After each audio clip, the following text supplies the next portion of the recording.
Hola, salam Jas Indo. Kita kembali lagi. Gue mau bahas satu match. Jadi preview ini gue posting di tanggal 31. Mainnya tahun depan, tanggal 1. Satu match timnas Indonesia di leg kedua ketemu Thailand.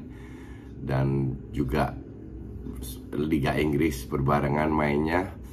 Nah, sebelum gue mau bahas timnas, gue ajak kalian dulu bermain MPL. Seperti kalian tahu, kalau kalian merasa kesepian, gak ada match tanggal 31, ini banyak match yang kalian bisa mainkan. Oke, dari liga-liga Cina, Saudi dan lain-lainnya bisa. Ini gue taping video ini sebelum match MU main, jadi di sini kalian bisa lihat gue sudah main match MU.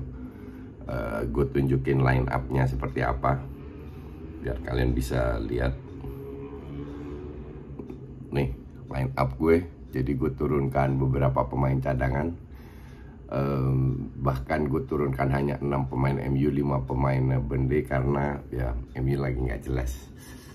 Tapi intinya adalah kalian tetap bisa bermain MPL, tetap ada liga, semua liga, banyak sekali liga yang diadakan oleh MPL. Dan gue sih sarankan untuk melakukan itu karena this is so fun main inian. Sampai teman-teman gue yang baru gue ajak, mereka suka semua. Jadi sekarang rutinitas sebelum bermain, ya udah pasang pemain dulu sebelum MPL. Jadi mainnya lebih seru aja. This is very sangat user friendly untuk teman-teman, karena lu hanya pilih pemain dari 2 match. Oke, nggak kayak game yang lain harus tahu semua pemain dari 20 match, bahkan pemain yang lu nggak pernah nonton, ya terus nggak masuk akal untuk gue. Maka dari itu main hanya dengan 1 match yang lu tonton. Gampang kan? Untuk kalian yang belum punya apps, silahkan cek di deskripsi di bawah ini, di situ ada linknya. Dan juga gue punya grup Telegram di mana isinya penggemar MPL semua. Itu ada 1.700-1.800 orang, dan kita sering berdiskusi, apalagi sebelum match ada, kita diskusi, coach pasang apa, ini apa, kenapa ini, itu apa ya. Gue posting terus pemain yang gue turunkan. Dan ya gue ajak kalian juga gabung di grup Telegram tersebut. Sekali lagi, linknya juga ada di deskripsi. Jadi link untuk download appnya MPL dan juga link untuk masuk ke grup Telegram. Jangan malu-malu, gabung aja nih grupnya. Nggak ada yang rusuh, karena kalau rusuh gue kick langsung. Jadi ya pertukaran pikiran yang cukup dewasa. Dan untuk gue sih fun aja, seru di grup itu. Oke. Gue dapat banyak pertanyaan, apakah kita masih punya peluang di leg kedua? Ya, kita realistis saja. Dari segala segi Thailand menang, mereka sudah menunjukkan tidak hanya di atas kertas mereka unggul, tapi di lapangan juga unggul. Oke. Jadi kalau lu tanya sama gue, apakah kita masih bisa punya peluang juara? Di atas kertas, iya. Tapi kalau semua berjalan sesuai lancar seperti ekspektasi gue, susah jadi juara. Dan itu nggak ada masalah sama sekali kalau kita nggak juara, karena yang satu, Thailand lebih bagus, kedua ini kan masih dalam proses. Tapi banyak hal yang bisa kita pantau dalam pertandingan besok. Salah satu kesalahan Indonesia adalah mempermudah, itu bahasa Indonesianya, mempermudah tim Thailand untuk bermain sesuai yang mereka inginkan. Main bola-bola cepat, karena covernya jelek, main to mainnya jelek, lebih cenderung parkir bis. Nah, ini satu. Kedua, kita itu terlalu grogi. Nah, faktor grogi ini harusnya di awal di awal match besok nggak ada lagi. Kita udah biasa, nothing to lose, ketinggalan 4-0, you have to fight. Gue selalu bilang dari dulu sampai sekarang, gue selalu bilang pada saat kita masuk pertandingan, Waktu gue masih ngelatih timnas futsal, kita ketemu tim-tim besar. Iran nomor 4 dunia. Waktu itu Kyrgyzstan kita kalahkan nomor 4 di Asia. Di tuan rumah Bangkok AFF 2008 gue kalahkan Thailand walaupun sebelumnya dibantai. Bisa, ngerti nggak? There is a possibility bisa kalau kita melawan. Cuman pemikirannya itu harus sama semua. Oke?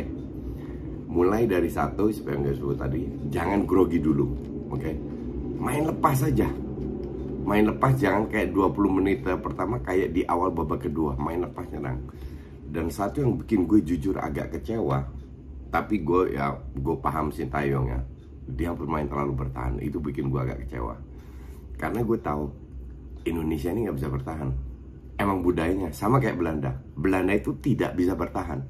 Jadi kalau you can win a game dengan bertahan, bisa aja. Tapi kalau dari 100 game mungkin menangnya cuma 20, 80 kalah. Jadi gue bilang, jangan fokus ke kekurangan lu. Kekurangan tim kita kan bertahan. Lawan siapapun kita sering jebol loh. Koordinasi itu kalau ketemu tim yang agak bagus dikit kelihatan masih buruk lah. Ini masih butuh waktu untuk Sintayong membenahi koordinasi di lini belakang. Satu, jadi jangan bertahan. Apakah harus langsung high press? Enggak juga. Tapi lu bisa bermain dengan contoh 4-4-2, 1 DM, Egy di belakang atau Egy atau whoever lah, dengan 2 pemain depan, tapi bukan 2 striker, 2 sayap. Contoh Witan sama Irfan di belakang Egy, 1 DM, 2 midfield yang dukung di cover sama sayap. Lu harus berani ke depan. Itu sampai gue keselnya di babak pertama gue tweet kira-kira berapa momentum di babak kedua lah. Lu lihat kan, pada saat kita ke depan kita dapat peluang. Memang counter attack Thailand itu risikonya, oke? Tapi daripada lu main parkir bridge jebol juga, at least lu menyerang, lu dapat peluang. Dan sekarang gue bilang tujuannya adalah mencoba memberikan segalanya, ya cetak 1-2 gol lah. Apakah kita bisa menang? Sangat amat bisa banget kita menang lawan Thailand. Karena secara psikologis kalau gue bilang unggul 4-0 tuh bikin lo agak tenang ya. Nah, ketenangan ini bisa dimanfaatkan oleh Indonesia dengan dari awal fight. Bukan bikin pelanggaran, bukan main keras ya kayak di Liga 3, tapi fight. Berikan segalanya. Dan mungkin gak ada salahnya, gue harap kali ini ya kalau nggak Evan Dimas, si Egy lah bermain dari awal. Gue rasa mereka layak lah. Dan juga gue pengen lihat Victor Igbonivo main, karena gue rasa dia bisa bikin belakang lebih tenang, koordinasinya lebih bagus. Itu kekurangan kita menurut gue. Jadi kalau seandainya Thailand agak santai-santai dari awal, kita hajar langsung, bikin mereka kaget, cywar. Kalau kita dapat 1 gol sama kayak Thailand di leg pertama, oke, 1-0. Asumsi babak pertama 1 selesai, unggul 1-0 kita. Awal babak kedua 2-0 kita dapat dengan counter. Di situ anything can happen ya. Di situ semua bisa terjadi. Tapi make sure jangan bikin kesalahan kayak Dewangga, peluang besar depan kamu. You cannot do that. Lawan tim kayak Thailand gak bisa lu sia-siakan peluang sebesar itu. Atau Irfan banyak dribbling, akhirnya sudutnya ketutup, hanya bisa shooting, gak bisa passing. Harusnya sebelum dia masuk ke sudut itu kan dia udah bisa passing duluan. Hal-hal kecil kayak begitulah, itu harus dirubah. Di situ tim Indonesia belum dewasa untuk bisa mengambil keputusan yang tepat. But that's okay. Ini adalah proses. Kita sudah melihat progresnya. Hanya progresnya sekarang harus kita tingkatkan. Pelan-pelan ketingkatkan ke level kualifikasi Asia, sehingga kita bisa terqualified, sehingga kita bisa lolos ke Piala Asia. Ini semua bagian dari proses yang gitu. Tapi gue juga mau lihat progres gitu loh. Jangan sampai we make the same mistake again and again and again. Selalu bikin kesalahan yang sama. Kalau itu bukan progres. Kita tahu, kita sepakat semua Sintayong itu kayak taktik, dia bisa nyulap ini itu. Dan gue harap walaupun sulapannya kemarin di leg pertama itu untuk gue bilang blunder, but that's okay. Kita sebagai komentator kan enak ngomongnya setelah pertandingan. Kalau seandainya itu berhasil kan dia jadi pahlawan. Itulah pelatih, gue ngalamin itu juga.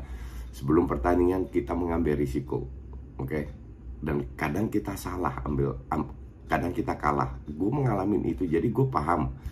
Gue nggak salahin Sintayong, gue hanya bilang gue kecewa. Nah, ini kan udah lewat. Semoga Sintayong belajar. We have nothing to lose. Tapi kalau kita main bertahan, kita nggak akan cetak gol banyak. Thailand dengan unggul 4-0 juga hati-hati. Mereka juga harusnya nggak mau terlalu menyerang kayak di leg pertama. Jadi harusnya dari awal kita yang ambil inisiatif, kita yang berani menyerang, kita yang nge-press mereka, kita yang pegang bola.